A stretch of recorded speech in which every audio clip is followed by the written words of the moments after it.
Avec The Green Speaker, nous nous rendons aujourd'hui à Saint-Marcellin, dans le département de l'Isère, à la rencontre de Rafik et de ses équipes pour cette première étape de notre Tour de France des startups dédiée à la décarbonation de nos industries. L'idée est audacieuse et le projet ambitieux, puisqu'il s'agit d'utiliser une source d'énergie totalement gratuite, totalement décarbonée et présente en très grande quantité, celle du soleil.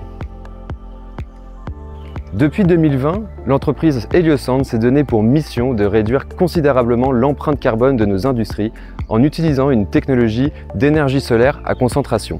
L'entreprise a d'ailleurs été mentionnée par le magazine Challenge en 2023 dans les 100 entreprises où investir. Sans plus attendre, allons à la découverte de cette technologie tout droit sortie d'un film de science-fiction.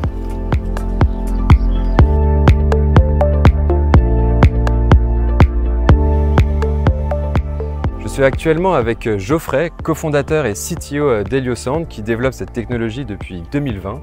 Tout à l'heure, nous avons évoqué le principe de concentration solaire. Geoffrey, est-ce que tu pourrais nous expliquer en quelques mots en quoi tout cela consiste? Alors bonjour Vincent.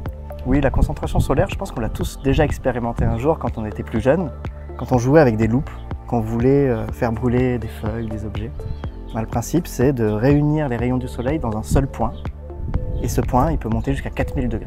4000 degrés, c'est une température considérable. J'imagine que d'autres personnes ont essayé de le faire avant vous. Qu'est-ce qui rend Heliosand unique? Les autres institutions qui ont réussi à monter à ces températures-là sont surtout des grands laboratoires et utilisent une technologie à base de miroirs. Et ça a beaucoup de contraintes en termes de coûts, d'infrastructures. Chez Heliosand, on a dépassé cette limite en utilisant des loupes solaires. D'accord. Les plus grandes loupes solaires, jusqu'à présent, allaient jusqu'à 10 mètres carrés de concentration. Mais chez Heliosand, on a breveté et fabriqué un système qui permet de dépasser cette limite et de faire des loupes solaires de plus de 100 mètres carrés. Impressionnant, ce qui veut dire qu'aujourd'hui, on est capable, grâce à votre technologie, d'atteindre une température avoisinant les 4000 degrés en plein air. Exactement. Le but, c'est de les installer sur un terrain et de vitrifier des déchets. Super, écoute, merci pour tous ces éclairages. On va aller maintenant rencontrer Rafik, qui a cofondé ce projet avec toi pour comprendre un peu mieux les applications de tout ça.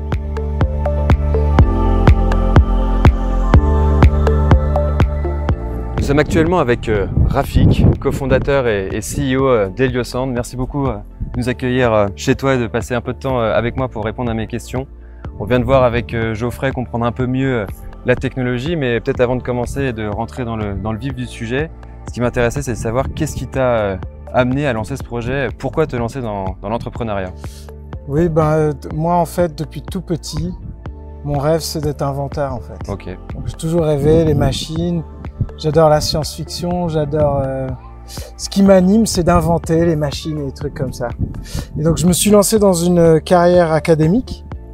Donc j'ai fait l'université. Professeur de... C'est ça, puis j'ai même fait une thèse en physique. D'accord. Et en fait, j'ai découvert l'entrepreneuriat par hasard en emmenant les étudiants dans des hackerspace, des concours d'entrepreneuriat. Et j'ai découvert qu'en fait, dans le privé et dans les startups, il y avait beaucoup plus de moyens que dans la recherche académique que je faisais. On n'avait pas beaucoup d'argent. Et deux, que la liberté était gigantesque. Parce que dans les labos, il y a une politique, il y a des pouvoirs, il y a des sources de financement qui sont fléchées. Et là, je vois une créativité sans limite. Tu comprends? C'est une opportunité où je me suis dit, j'ai les skills.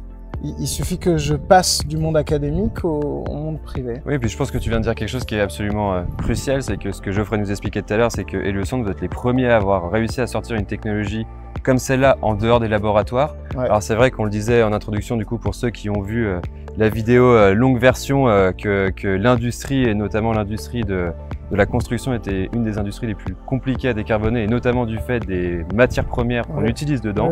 Est-ce que tu pourrais brièvement nous expliquer du coup comment la solution Heliosand permet en fait à la fois de décarboner, d'avoir une logique d'économie circulaire dans cette industrie? Notre technologie, ce qu'elle apporte de différents, c'est la capacité de résoudre plusieurs problèmes à la fois. Tout à fait. C'est ça la clé, c'est-à-dire que Geoffrey et moi, au tout début du projet, on s'est demandé quelle est l'énergie la plus puissante sur Terre. Bon, c'est le solaire, ça dépasse le nucléaire ou n'importe quelle source d'énergie.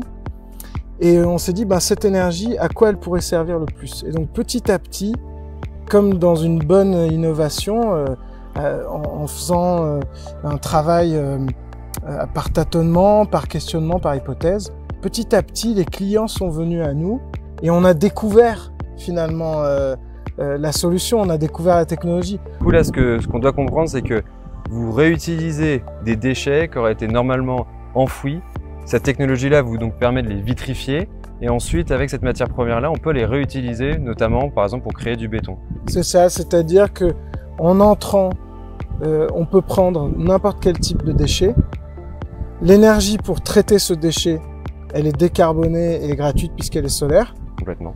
Et de là, on valorise ou on fait de l'upscaling, comme on dit, d'un matériau qui était en fin de compte un coût, un problème environnemental et économique.